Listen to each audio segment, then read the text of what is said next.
श्री कृष्ण कहते हैं, दुनिया में कोई अपना नहीं है। बेटा बहू की अमानत है, बेटी दामाद की अमानत है, शरीर शमशान की अमानत है और जिंदगी मौत की अमानत है। आज के दौर का वही भगवान है जिसके पास पैसा और पद है। आज रिश्ते का दूसरा नाम पैसा बन गया है। घर में कितनी भी गंदगी क्यों ना हो, अगर आपके पास पैसे हैं तो आपकी अनपढ़ता, आपके बुरे कर्म और आपका बुरा व्यवहार सब कुछ माफ कर दिया जाएगा। यह कलयुग है। यहां बुरे के साथ बुरा हो या ना हो, लेकिन अच्छे के साथ बुरा अवश्य होता है। लोग जरूरत के मुताबिक इस्तेमाल करते हैं और हम ये समझते हैं कि लोग हमें पसंद करते हैं। यही तो भ्रम है जिंदगी का। दुनिया की सबसे बेहतर दवा जिम्मेदारी है। एक बार लेकर तो देखिए, जिंदगी भर थकने नहीं देगी।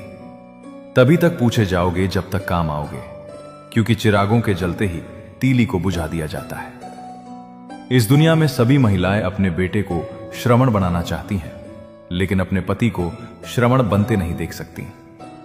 पैसों से मिली खुशी कुछ समय के लिए रहती है, लेकिन अपनों से मिली खुशी जीवन भर साथ रहती है।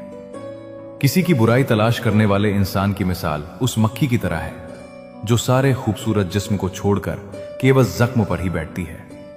श्री कृष्ण कहते हैं कि जिसे जाना है उसे जाने दो। अगर वो आज रुक भी गया तो कल चला ही जाएगा। किसी को नजरअंदाज करने में और व्यस्त रहने में बहुत फर्क होता है।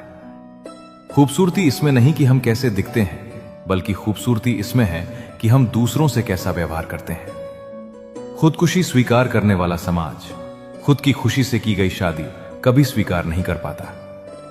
अगर किसी की आदत देखनी है तो उसे इज्जत दो, और अगर किसी की फितरत देखनी है तो उसे आजादी दो। मुझे कमजोर समझने की गलती मत करना। मैं प्यार और वार वक्त आने पर दोनों करना जानता हूं। खामोशियां कभी बेवजह नहीं होती। कुछ दर्द ही ऐसे होते हैं जो आवाज तक छीन लेते हैं। जिंदगी में मोहब्बत भले ही खो जाए, लेकिन मोहब्बत के लिए कभी जिंदगी मत खोना। अंधकार के अंधे इंसान को न तो अपनी गलतियां दिखाई देती हैं और न ही दूसरे इंसानों में कुछ अच्छाई दिखाई देती है। आज तक बहुत भरोसे टूटे, लेकिन भरोसे की आदत अब तक नहीं छूटी। लोगों से रिश्ते निभाकर बस एक ही बात सीखी है